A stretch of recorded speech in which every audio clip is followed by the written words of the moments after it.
Hello everyone, welcome back to my channel Sparkle English, where I help you improve your grammar, punctuation, and writing skills. In today's lesson, we're going to talk about when to use apostrophe S to make a noun possessive versus the preposition of. This can be very confusing for English learners and even for native speakers. At the end of this lesson, we will have a short quiz. In English grammar, we usually use apostrophe S to indicate possession when we are talking about people and animals. If something belongs to Jim, I can say that is Jim's car or Jim's dog. For example, the boy's bike. The bike belongs to the boy, so I can use apostrophe S to make that clear. In English, we don't say the bike of the boy. When we want to talk about something that belongs to a person or an animal, we use apostrophe S. Here's another example. The cat's toy. The toy that belongs to the cat. We wouldn't say the toy of the cat. Now, usually we write apostrophe S. Sometimes the apostrophe comes after the S if the noun is plural. I have linked you in the description below to a video that discusses this in detail because it's a big topic.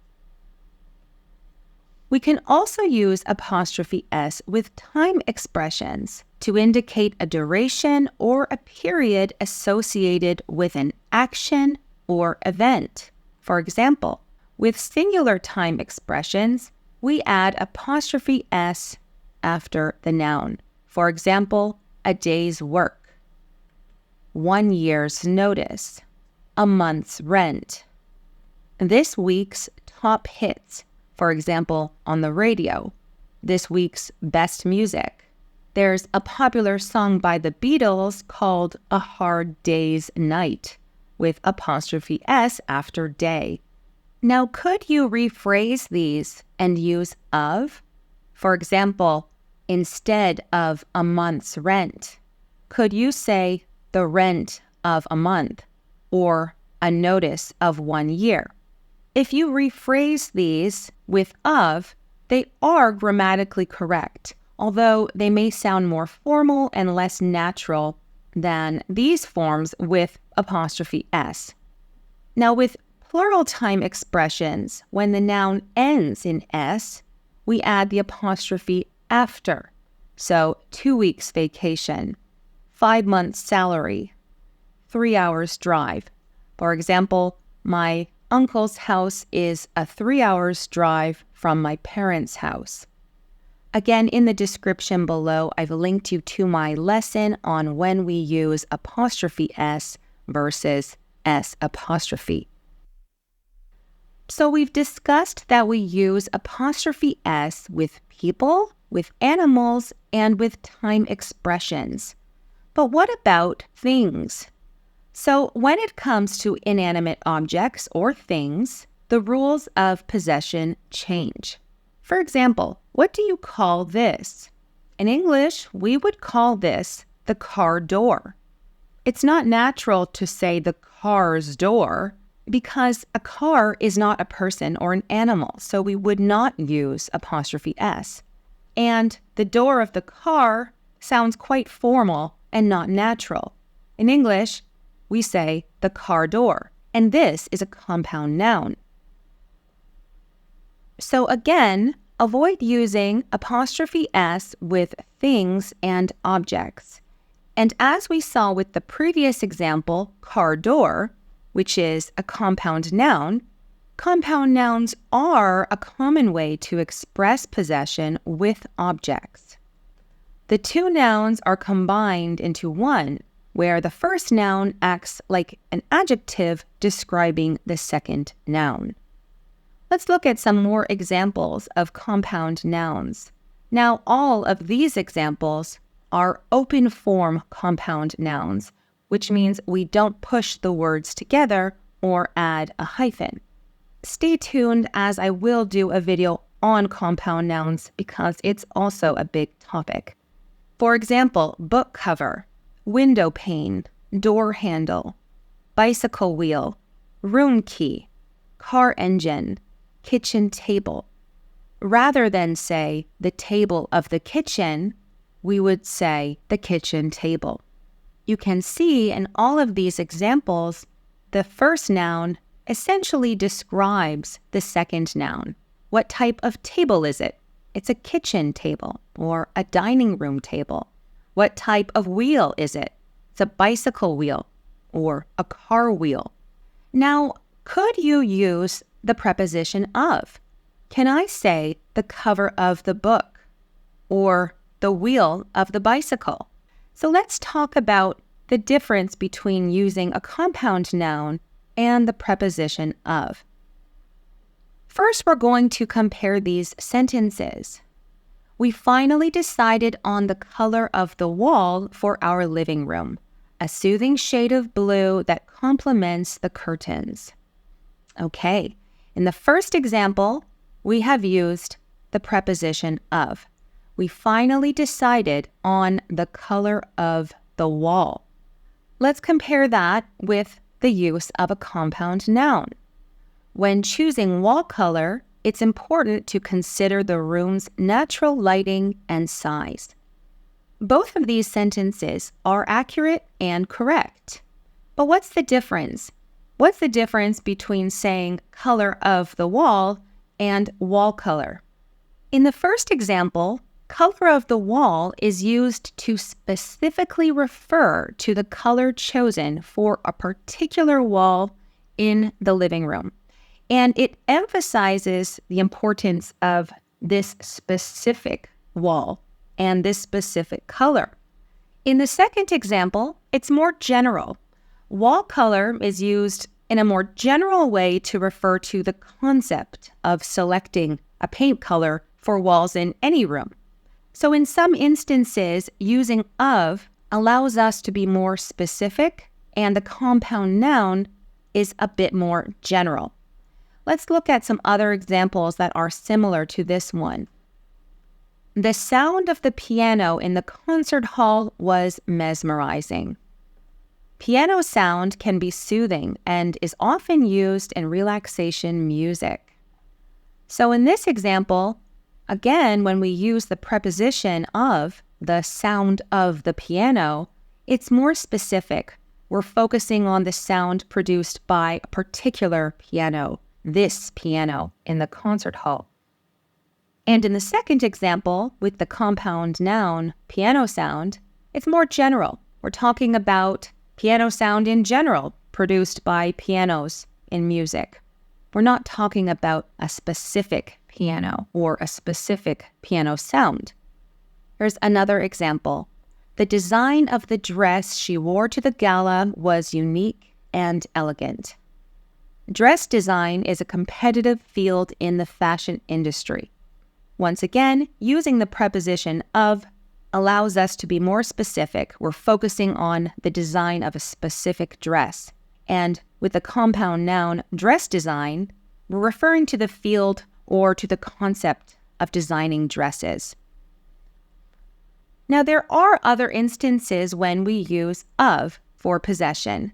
In English, the preposition of is often used to express a relationship where something is a component or part of a larger entity. And this is very common when referring to parts of inanimate objects, groups, or abstract concepts. For example, a member of the team. This shows that an individual belongs to a team. One of the books. This can specify that a particular book belongs to a collection of books. The end of the video. This indicates that the end part belongs to the video. The president of the country. The top of the hill. This is referring to the uppermost part that belongs to the hill. The concept of freedom. A type of emotion. So these phrases express a relationship between a part of a whole to a category, a group, or a concept. Now, you might have noticed in the first example, a member of the team, you could also say a team member. So remember, in English, there are many different ways to say the same thing. So try not to stress too much about if you should use a compound noun or of. Just remember that apostrophe S is used for people, animals, and time expressions. Now, I'd also like to talk to you about this pattern, and this is very common in spoken English. Sometimes we use noun phrase plus of plus a possessive pronoun. Now, a possessive pronoun is mine, yours, hers, ours, not to be confused with a possessive adjective. And this structure is useful for emphasizing a relationship or belonging in a more informal, casual, and conversational way. For example, a colleague of mine will join us for lunch. This is correct. You could also say, my colleague will join us for lunch. But sometimes when we're speaking in English, we will speak with this pattern. And it's very important that if you use this pattern, that you use a possessive pronoun after of. You can't say a colleague of me or a colleague of my. That would be incorrect. A colleague of mine. I'm waiting for a friend of theirs. Or I'm waiting for their friend. Is Jeremy a relative of yours? Or is Jeremy your relative? So this is another way that we use possessives in English, and this is something that is more common in spoken English. It is perfectly fine to say my colleague instead of a colleague of mine. Both ways are correct. Now we're going to do a quiz. There are 8 sentences in total, and you must identify and correct any errors. Let's begin. Number 1. The door of the car needs to be repainted. Number 2. The cat of Amy is really friendly. Number 3. A friend of me is coming to dinner. Number 4. I didn't like the movie end. It was terrible. Number 5. 2 weeks' notice is required to leave your job. Number 6. You just need a good night's rest. Number 7. The tail of my dog is really short. Finally, number 8. She is a very valuable member of our team.